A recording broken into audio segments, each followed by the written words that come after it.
Powerful people comes powerful place. ఇది ఓ సినిమాలో dialogue. ప్రస్తుత పరిస్థితుల్లో ఇది భారత ప్రధాని నరేంద్ర మోదీకి సరిగ్గా సరిపోతుంది. అతిపెద్ద జనాభా కలిగి ఉన్న భారత్ను ప్రపంచ దేశాలు ఇన్నాళ్లు ఒక మామూలు దేశంగానే చూశాయి. అయితే మోదీ ప్రధానిగా పగ్గాలు చేపట్టాక విదేశాలతో సంబంధాలు అనూహ్య రీతిలో మార్పు చెందాయి. అగ్రరాజ్యాల అధినేతలు సైతం మోదీని కలవడానికి ఎక్కడా లేని ఆసక్తి చూపెట్టడం మోదీ చరిష్మాకి నిదర్శనం. దీంతో పాటు విదేశీ శత్రుదేశాల ఎత్తుగడలకు చెక్ పెట్టడంలోనూ మోదీ రాజనీతి బయటపడింది. పాక్ పై సర్జికల్ స్ట్రైక్ నుంచి లడఖ్ సరిహద్దులో చైనాని సైలెంట్ గా పెట్టడం, సముద్ర జలాల్లో చైనా కవ్వింపుని ధీటుగా ఎదుర్కోవడం, అమెరికా వంటి అగ్రదేశాలతో సన్నిహిత సంబంధాలు కొనసాగిస్తూనే మళ్లీ రష్యా, ఉక్రెయిన్, ఇజ్రాయెల్, హమాస్ యుద్ధాల్లో తటస్థంగా ఉంటూనే ఎవరికీ శత్రువులా మారకుండా భారత్ కొనసాగుతూ వస్తుందంటే అదంతా మోదీ రాజనీతి వల్లే అని రాజకీయ విశ్లేషకుల వాదన. ఇక తాజాగా మాల్దీవుల్లో చోటు చేసుకున్న పరిణామాలు చూస్తే మోదీ చక్రం తిప్పితే ఎంత ప్రమాదకరమో ప్రపంచ దేశాలకు కూడా అర్థమై ఉంటుందని వివరిస్తున్నారు.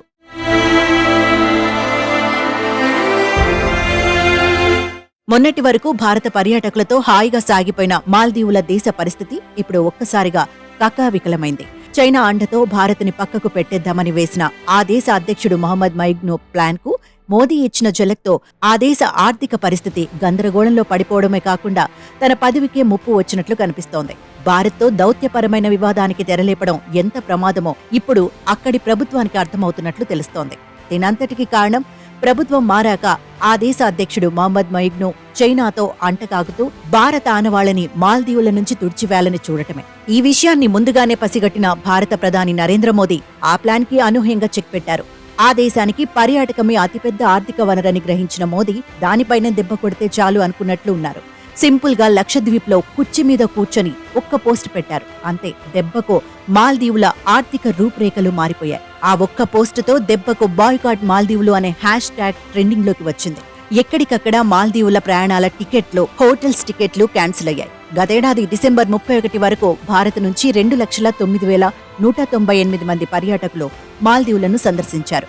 దీంతో మాల్దీవుల పర్యాటక మార్కెట్లో 11% వాటాతో భారత్ అగ్రస్థానంలో నిలిచింది. అయితే ఈ ఏడాది గత 3 వారాలుగా మాల్దీవుల పర్యాటక జాబితాను పరిశీలిస్తే అప్పటి వరకు అగ్రస్థానంలో కొనసాగిన భారత్ కొంతకాలంలోనే 5వ స్థానానికి పడిపోయింది. 13,989 మంది మాత్రమే మాల్దీవులను సందర్శించారు. అంటే భారత్ నుంచి ఆ దేశానికి వెళ్లాల్సిన భారీ వాటా గాలిలో కలిసిపోయినట్లయింది.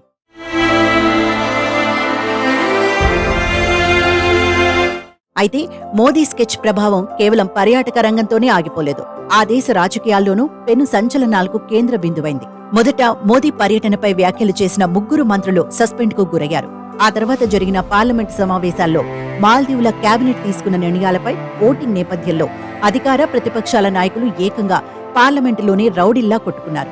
ఈ వార్త ప్రపంచవ్యాప్తంగా పెద్ద సంచలనమే రేపింది. భారత్తో విభేదాల అనంతరం జరుగుతున్న ఈ పరిస్థితిలో ఆ దేశ అధ్యక్షుడు మొహమ్మద్ మైగ్నో పదవికే ఎసరు పెట్టేలా మారాయి. అతనిపై అభిశంసన తీర్మానం పెట్టేదాకా వెళ్లినట్లు తెలుస్తోంది. అభిశంసన కోసం కావాల్సిన సంతకాలను సైతం ప్రతిపక్ష పార్టీలు సేకరించినట్లు ఆ దేశ స్థానిక మీడియా కథనాలు వెలువరించడం మరింత సంచలనంగా మారింది. మరి రానున్న రోజుల్లో ఆ దేశ ఆర్థిక స్థితిగతులు, రాజకీయ ముఖ చిత్రాలు ఎలా మారిపోతాయో వేచి చూడాలి. ఏదేమైనా మోదీ కొట్టిన చిన్న దెబ్బకో మాల్దీవుల ముఖ చిత్రమే మారిపోవడం భారత ప్రధాని ఎంత పవర్ఫుల్లో చెప్పడానికి ఓ సాక్ష్యమని చెప్పొచ్చు.